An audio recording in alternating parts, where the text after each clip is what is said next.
Good morning students. So this is video number 6 and the lesson is the French Revolution. So last video में हमने पढ़ा था कि जनवरी 1793 में किंग लुइस द 16 को जो है सेंटेंस टू डेथ मतलब मृत्युदंड उनको दिया गया था and he was executed publicly और उनको जो है पूरी पब्लिक के सामने ही फांसी दे दी गई थी. So what happened after that in France, let's read that. उसके बाद फ्रांस में हुआ क्या. So our next topic today is the reign of terror यानी कि आतंक का शासनकाल. The period from 1793 to 1794 is refer to as the reign of the terror. 1793 से 1794 तक का जो समय है इसको रेन ऑफ टेरर यानी कि आतंक के शासनकाल को रूप में जाना जाता है. Robespierre followed a policy of severe control and punishment. So उसके बाद जो जैकोबिन क्लब के हेड थे मैक्सिमिलियन रोब्सपियर, उन्होंने बहुत ही ज़्यादा कठोर रूप से कड़े रूप से लोगों पे कंट्रोल किया और लोगों को बहुत ही कड़ी पनिशमेंट देना स्टार्ट कर दिया. All those whom he saw as being enemies of the republic, जिन भी लोगों को वो देखता था कि वो रिपब्लिक के दुश्मन के रूप में है, यानी कि जो भी लोग उसको लगता था कि उसकी गवर्नमेंट के दुश्मन के रूप में दिखते थे उसको, जैसे कि x nobles and clergy, members of other political parties, किसी दूसरी पार्टी के जो राजनीतिक पार्टी के उनके सदस्य, even members of his own party who did not agree with his methods, यहाँ तक कि जो उसकी स्वयं की अपनी खुद की पार्टी के सदस्य होते थे जो उसके मेथड से सहमत नहीं होते थे, तो उनके साथ वो करता क्या था, वर अरेस्टेड, उनको अरेस्ट कर लिया जाता था, imprisoned and then tried by a revolutionary tribunal, तो उनको जेल में डाल दिया जाता था. बाद में उनके ऊपर एक रेवोल्यूशनरी ट्रिब्यूनल के द्वारा जो है मुकदमा चलाया जाता था. ट्रिब्यूनल क्या होता है, एक तरह का ग्रुप बना दिया जाता है, इंस्टीट्यूशन होता है जो कि जजेस होते हैं जिसके अंदर जो कि न्याय करते हैं. If the court found them guilty they were guillotined, यदि कोर्ट ये कह देती थी कि हाँ वो कसूरवार हैं, उन्होंने जो है अपराध किया है, तो उनको क्या कर दिया जाता था, ग्लोटिन कर दिया जाता था. So what is this guillotine? The guillotine is a device consisting of two poles and blade with which a person is beheaded. So ग्लोटिन एक डिवाइस होता था जिसमें दो पोल्स लगे होते थे ऐसे, और उसमें ऐसे ऊपर ब्लेड लगा होता था एक, तो व्यक्ति को जो है यहाँ पर रख दिया जाता था और ऊपर से ब्लेड के साथ उसका जो सिर है वो अलग कर दिया जाता था. It was named after doctor Guillotin who invented it.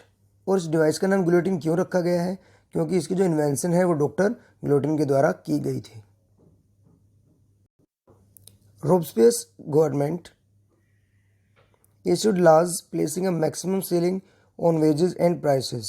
So रोब्सपियर की गवर्नमेंट ने ऐसे कानून बनाए जिन्होंने लोगों की सैलरीज यानी कि वेजेस और प्राइसेस पे बहुत ज़्यादा जो सीलिंग लगा दी, उनके ऊपर जो है लिमिट लगा दी थी. Meat and bread were rationed, meat और ब्रेड यानी कि जो प्रमुख खाने होते थे उनको रेशन कर दिया, यानी कि राशन के द्वारा मिलेंगे वो. Peasants were force to transport their grain to the cities and sell it at the prices fixed by the government. और जो पेजेंट्स होते थे उनको मजबूर किया जाता था कि आपने जो भी अनाज उगाया है उसको शहरों में बेच के आए, और वहाँ पर जो बेचा जाता था वो प्राइस होता था जो गवर्नमेंट के द्वारा ही फिक्स किया जाता था. The use of more expensive white flower was forbidden. ज़्यादा महंगे जो यानी कि जो वाइट फ्लोर आटा होता था उससे जो ब्रेड बनते थे, ज़्यादा महंगे वाले आटे को जो है बैन कर दिया गया. All citizens were required to eat the pain d egalite यानी कि इक्वालिटी ब्रेड. सभी ही जितने सिटीजन थे सभी को एक जैसा ही ब्रेड खाने को मिलता था, यानी कि a loaf made up of whole wheat, पूरी व्हीट से बना हुआ एक जो ब्रेड होता था. Equality was also sought to be practised through forms of speech and address. और भी तरीके से जिनके द्वारा जो है उन्होंने इक्वालिटी लाने की ट्राई की, जैसे कि स्पीच के द्वारा, एड्रेस के द्वारा. एड्रेस मीन्स संबोधित करना. Instead of the traditional monsieur and madame, all French men and women were henceforth citoyen and citoyenne. So पहले वहाँ पर क्या होता था कि जो बड़े लोग होते थे उनको जो है मोनेसियर मीन्स सर और मैडम कह के बुलाया जाता था. अब जो है वो सभी बंद कर दिया गया. उसके बाद क्या हुआ है कि सभी लोग, चाहे अमीर है गरीब है, वो एक आम नागरिक होगा कंट्री का. Churches were shut down and their buildings converted into barracks और ऑफिसेज. जो चर्च होती थी उनको जो बंद कर दिया गया और उनकी जो बिल्डिंग्स थी उनको जो बैरिक्स या फिर ऑफिसेज में जो आर्मी के यूज करने के लिए प्रयोग किए जाते हैं तो उनको बैरिक्स में कन्वर्ट कर दिया गया।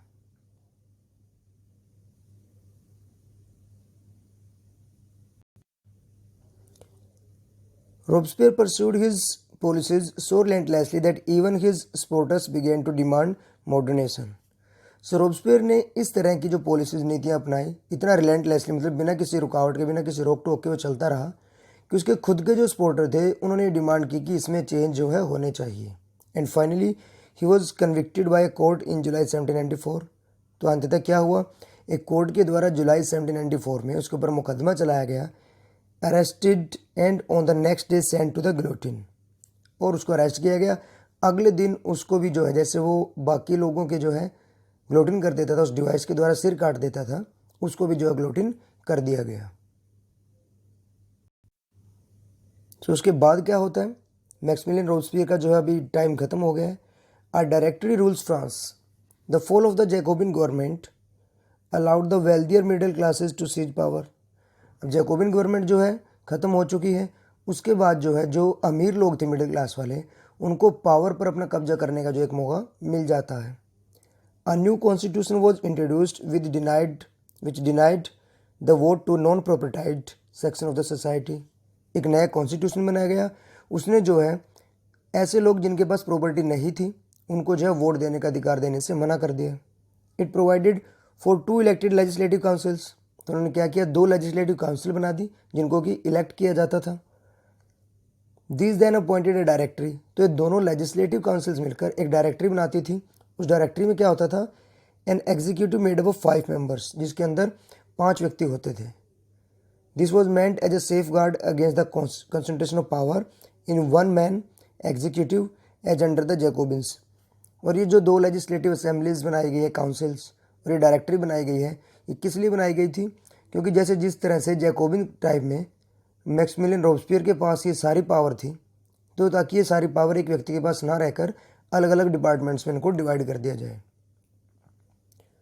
However the directors often clashed with the legislative councils. परंतु ये भी सफल नहीं रहा, क्योंकि डायरेक्टरी के जो 5 मेंबर्स थे उनको डायरेक्टर्स बोला गया है, वो लेजिस्लेटिव काउंसिल के जो मेंबर्स थे उनके साथ हमेशा झगड़ते रहते थे।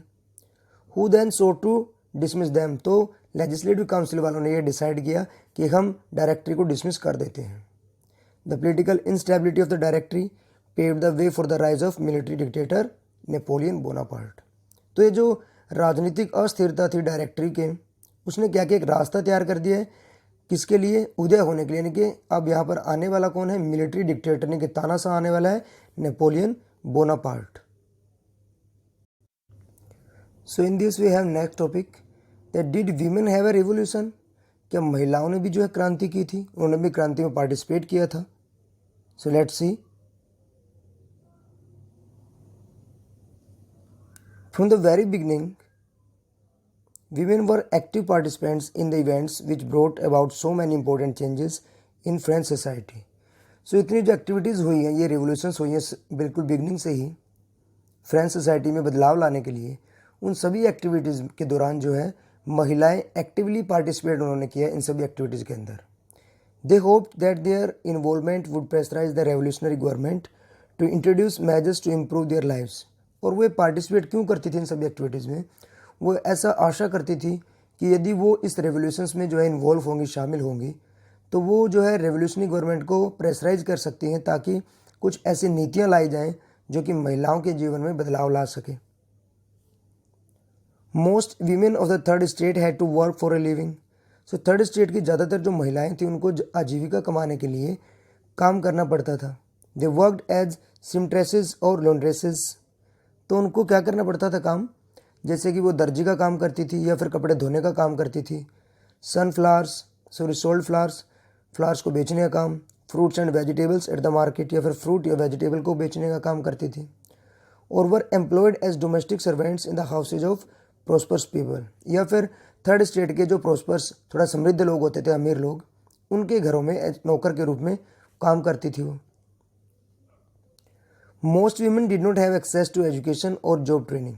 ज़्यादातर महिलाओं को जो है शिक्षा प्राप्त नहीं करने दी जाती थी और ना ही उनको जॉब की ट्रेनिंग मिलती थी।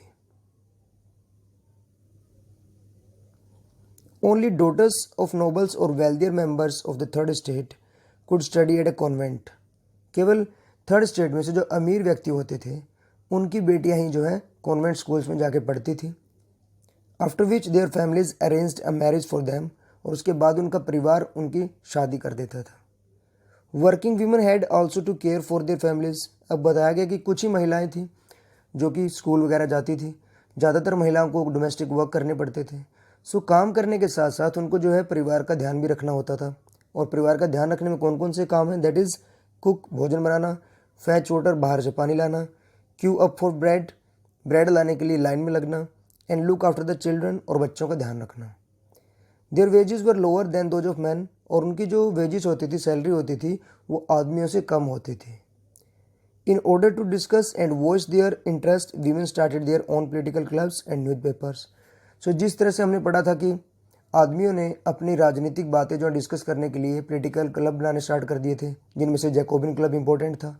तो इस तरह से महिलाओं ने भी अपने हित की बातों को डिस्कस करने के लिए पॉलिटिकल क्लब्स बनाए और न्यूज़पेपर्स भी स्टार्ट कर दिए। About 60 women's club came up in different French cities. तो अलग अलग फ्रेंच के शहरों में लगभग 60 महिलाओं के क्लब बन गए। The society of revolutionary and republic women was the most famous of them.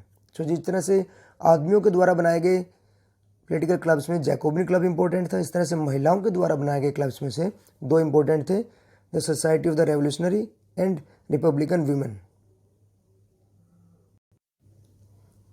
And one of their main demand was that women enjoy the same political rights as man. और उनकी सबसे जो इम्पोर्टेंट एक demand थी वो ये थी कि महिलाओं को भी जो है आदमियों के बराबर ही राजनीतिक अधिकार मिलने चाहिए, यानी कि राइट टू वोट मिलना चाहिए उनको। Women were disappointed at the constitution of 1791 reduce them to passive citizens. तो महिलाएं बड़ी निराश हुई कि 1791 में कंट्री में एक नया संविधान भी बना और उस संविधान ने भी क्या चेंजेस लाए कि महिलाओं को बोल दिया कि आप पैसिव सिटीजन्स हैं, यानी कि महिलाओं को राइट टू वोट नहीं था।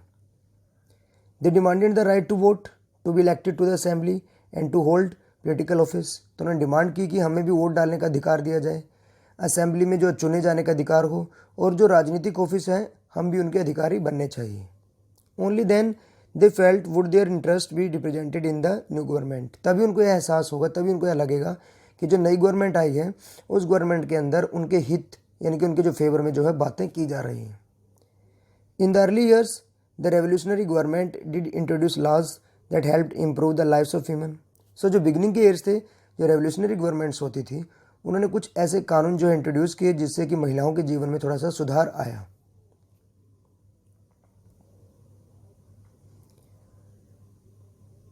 Together with the creation of the state schools, schooling was made compulsory for all girls.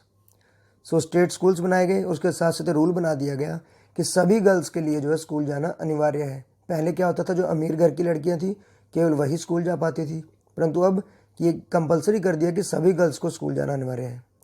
There fathers would no longer force them into marriage against their will. अब उनके जो फादर्स हैं वो उनको मजबूर नहीं कर सकते, फोर्स नहीं कर सकते कि वो अपनी मर्जी के जो बगैर अगेंस्ट देयर विल, अपनी इच्छा के अगेंस्ट उनको शादी करने के लिए फोर्स नहीं कर सकते थे। Marriage was made into a contract entered into freely and registered under civil law. तो शादी को एक ऐसा बना दिया गया कि एक कॉन्ट्रैक्ट होगा जो कि फ्रीली आप कर सकते हो, परंतु आपको जो शादी है वो रजिस्टर करवानी होगी सिविल लॉ के according. Divorce was made legal, तलाक को जो है कानूनी बना दिया गया, and could be applied for by both women and man. और वो दोनों पर ही अप्लाई होगा, महिलाओं पर भी आदमियों पर भी। ये नहीं है कि केवल आदमी ही तलाक दे सकता था उस समय पर, महिलाओं को भी तलाक देने का अधिकार दे दिया गया। Women could not train for jobs. अब महिलाएं जो है उनको जॉब्स के लिए ट्रेनिंग दी जा सकती थी। कुड बिकम आर्टिस्ट और रन स्मॉल बिजनेस, वो आर्टिस्ट बन सकती थी और छोटे छोटे बिजनेस जो अपने कर सकती थी वो।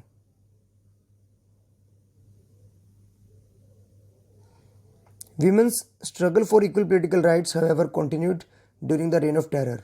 परंतु देखिए इतनी सुविधाएं तो उनको दे दी गई, इतने इंप्रूवमेंट तो कर दी गई, परंतु रेन ऑफ टेरर के दौरान भी उनकी जो पॉलिटिकल स्ट्रगल थी, पॉलिटिकल राइट्स के लिए स्ट्रगल थी, वो कंटिन्यू रही। The new government issued laws ordering closure of the women club and banning their political activities. So जो नई गवर्नमेंट बनी थी 1793 से 1794 का जो टाइम था, उन्होंने आदेश दे दिया कि महिलाओं ने जो क्लब्स बनाए हैं उनको बंद कर दो और उनकी जितनी भी राजनीतिक गतिविधियाँ होगी वो भी बंद कर दी जाए। Many prominent women were arrested, बहुत सी जो प्रमुख महिलाएं थी उनको अरेस्ट किया गया। And a number of them executed, और उनमें से बहुत सारी महिलाओं को जो है फांसी दे दी गई। Women's movement for voting right and equal wages continued through the next 200 years in many countries of the world. So पूरे संसार के अलग अलग कंट्रीज़ में महिलाओं को वोट डालने का अधिकार प्राप्त करने के जो आंदोलन थे, स्ट्रगल थी, वो लगभग अगले 200 वर्षों तक चलती रही। The fight for the vote was carried out through an international suffrage movement. So ये जो फाइट चली हुई थी, इनका संघर्ष चला हुआ था राइट टू वोट के लिए, इसको आगे बढ़ाया गया एक इंटरनेशनल सफरेज मूवमेंट के द्वारा during the late 19th and early 20th century में। सो यानी कि 19th सेंचुरी के जो लास्ट के ईयर्स हैं और 20th सेंचुरी के बिगिनिंग के ईयर्स हैं, उस दौरान इंटरनेशनल लेवल पर एक आंदोलन चलाया गया। The example of the political activities of French women during the revolutionary years was kept alive as an inspiring memory. So world के सभी देशों में महिलाओं को इंस्पायर करने के लिए, आंदोलन चलाने के लिए जो फ्रांस की महिलाओं ने स्ट्रगल किया था, उसको एक एग्जाम्पल के रूप में जो है यूज़ किया जाता था। It was finally in 1946 that women in France won the right to vote. So अंततः 1946 में जाके महिलाओं को फ्रांस में वोट डालने का अधिकार दिया गया। So that's all in this topic. Thank you very much. So we will continue the reading of the lesson in next video. Thank you very much.